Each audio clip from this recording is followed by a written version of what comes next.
Hello YouTube, this is Christian coming to you with a little bit of an EDC update, and I thought I'd make a video about the items I carry on a day-to-day basis as tier 1, which for me means they're actually on the body, apart from the individual items that I do have in my backpack or in the car most of the time.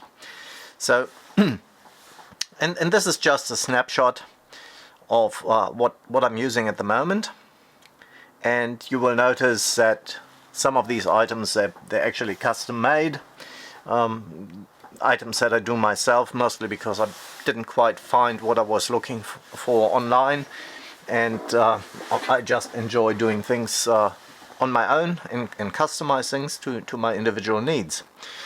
But so this is my day-to-day carry list, or my list of items that I carry. That's my keychain, of course, yeah, if you kind of like to see what other people are doing with their everyday carry, then this video is perhaps for you.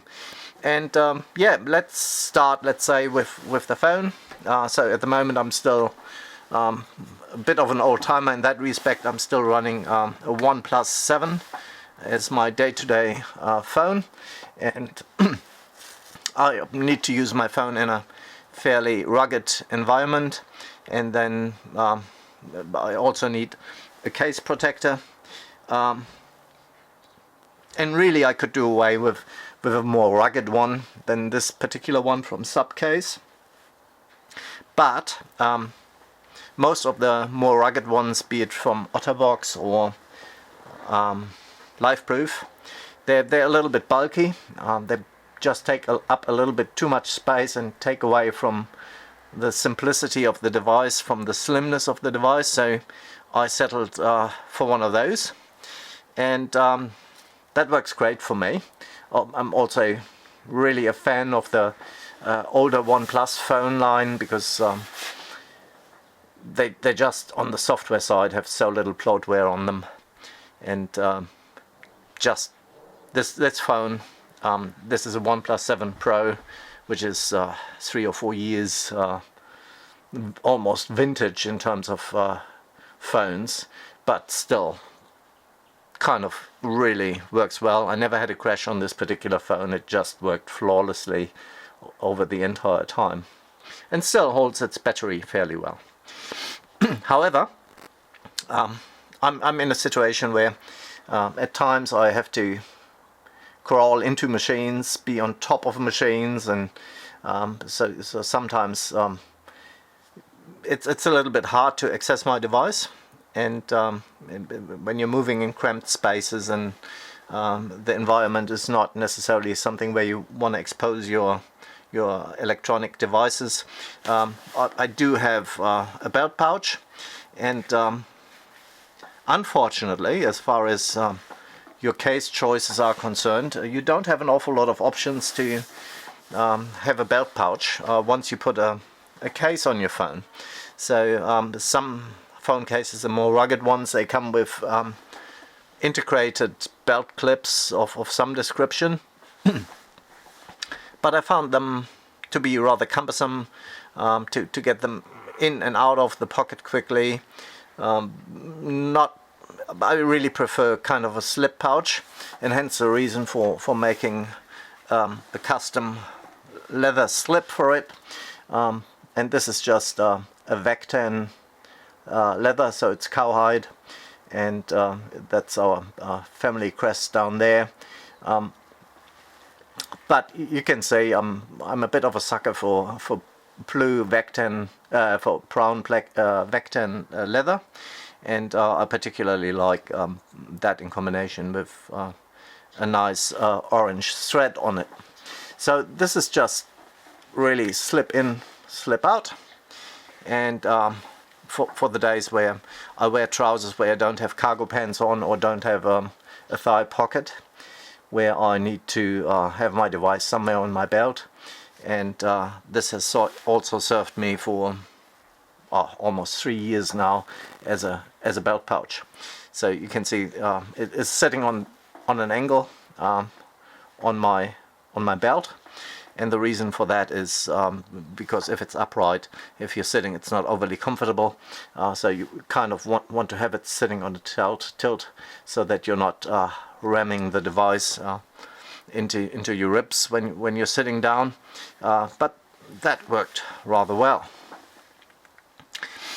Next up is my wallet. I pretty much moved away from carrying coins, mostly because well, inflation and such. I mean, hardly use coins for anything meaningful.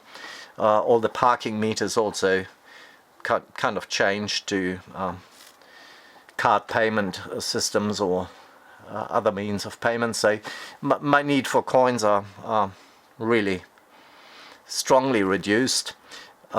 Same goes for bills. And I used to have a wallet always in my buttocks pocket. But they turn rather unattractive in just a short amount of time, and so I was looking for something that has a form factor similar to a phone, but couldn't quite find it. So once again, just getting out needle and thread and just doing my own in this particular case, and this is a form factor that I prefer most.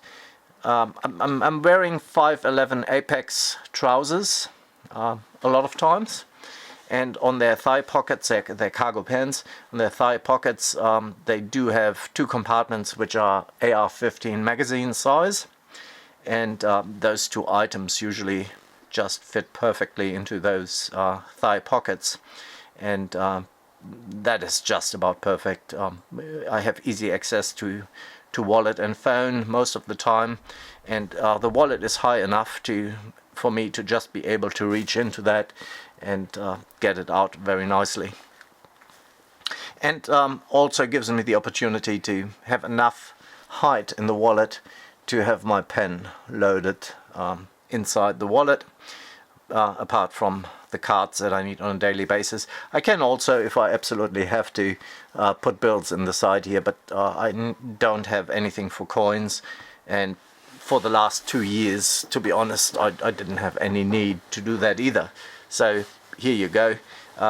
That's my go-to wallet kind of form factor that I prefer at the moment. And next up is a knife I've been initially very skeptical about. That's a Miguron M8 Clear, and this is a beautiful knife. It required some modifications as opposed to what it looks like from stock. I removed the flipper tab just because I found it aesthetically not quite up to what I would like to see, and other than that, it's a very, very, very nice blade that works extremely well in S90V, which is a high edge retaining steel. Very, very, very good. So I've been seriously impressed with the quality of this particular knife. It had a number of issues, so for anybody considering a knife from Miguron, it's a Chinese company, but they did some impressive stuff at impressive price points, and if you can overcome the niggles in this particular case, flipper tab was one of my issues, and the other issue was that if you get this knife from the factory, it has a little bit too little clearance in the pocket clip, which means you will have trouble to get it in and out of your pockets. But that can be mitigated by spacing it off a little bit, and after that it is just an awesome knife, and I thoroughly enjoy it. Very, very good. The other item, which you see I also have in my wallet, but I usually have around, is this Big Idea Design pen. It's a titanium bolt action pen is what they're called, and that just means you're pretty much deploying your medium with that little button up there, and you flick it back like that. And It's just a beautiful piece of kit. It's relatively compact, it's relatively small. It's one of the reasons I like it. And it has one amazing feature, that is it has a relatively long windy thread at the tip, which allows you to adjust it for all kinds of refills. And that just gives you flexibility in terms of if you find a refill that you like in particular, then that front end really allows you to adjust to whatever you need. And that's a great feature because it fits above about 95% of all available refills.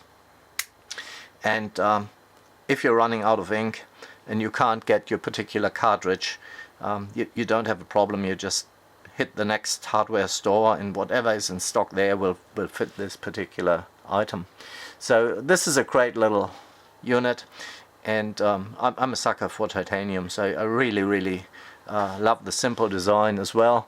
And at $99 US, I think, which is apparently the common price for bolt action pens made out of titanium, it even comes with a little Damascus bead, which is a nice feature. It also comes with a straight titanium bead, but either way, as I said before, I like the blue, and especially, well, the Big Idea design pen came before the Miguron, but in this particular combination, I just like that those two items would pack away at approximately the same height, and so I'm kind of really settled on using those two at the moment.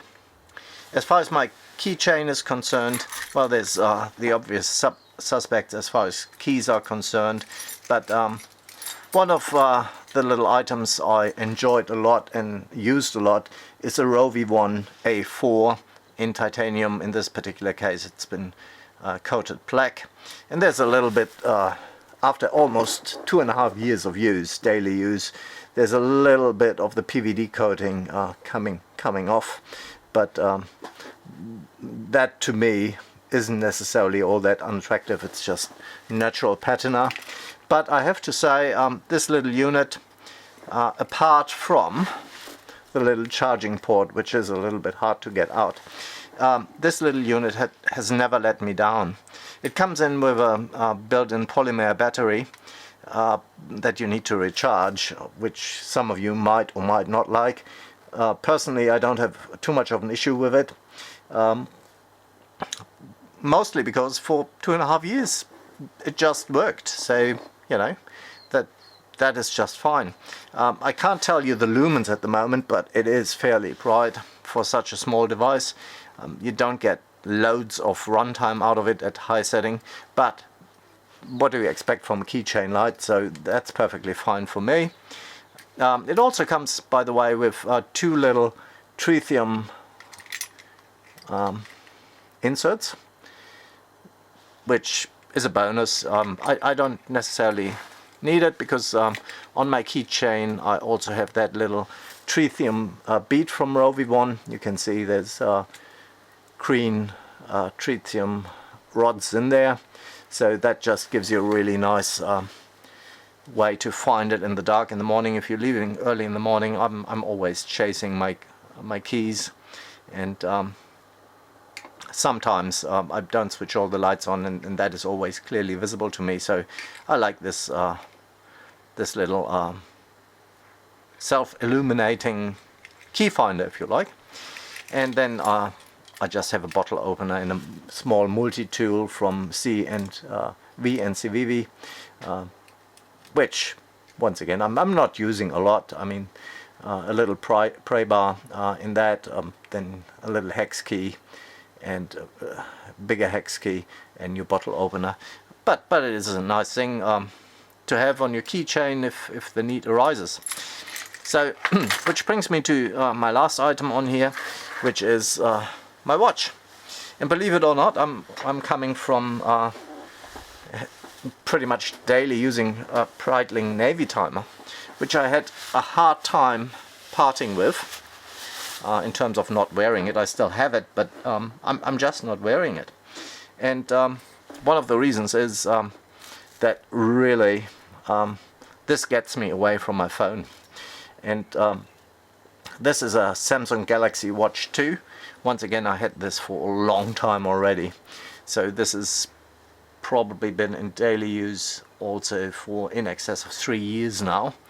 And I'm thoroughly impressed. I thought it's going to be an electronic gadget that I'm going to be trying for a little while. But the reality is it's been performing really, really well. I like the fact that I get notifications on it. I don't have to check my phone all the time. That's really the biggest thing for me in having a smartwatch, is really it gets you away from checking your phone. I mean, in reality, you never know, is your text message, is your email going to be an important one? You're in the middle of doing something, you're grabbing for your phone, maybe you're in a meeting, and despite, you know, not grabbing your phone, perhaps because you're disciplined and you don't do that kind of thing in a meeting, you still have it kind of blocking you in your mind because you know something just popped up and you maybe it's important, maybe it's not, maybe, you know. And so it's not a problem. You just check it quickly on the phone, you know what's going on, and that's just a great little feature. Apart from the fact that I'm not having any issues reading that thing at night if I have to, just because it's self-illuminating. And you can notice perhaps that it kind of fits in with the rest of my color scheme. It's a brown shell cordovan leather with orange stitching, also made here on this particular bench, and it just kind of has been my companion that I kind of enjoy a lot, and it didn't have a fault. I personally also enjoy the little ring, the lunette, which is for me the preferred way of navigating the watch while I'm out and about. So this has been a great companion. I suppose it's also due for an update fairly soon, but yeah. So yeah, this is just a little overview of the things that I'm wearing on a day-to-day basis. And just in case you're interested in leatherwork, next week, I try to squeeze it in tomorrow, but I'm not entirely sure that's going to happen.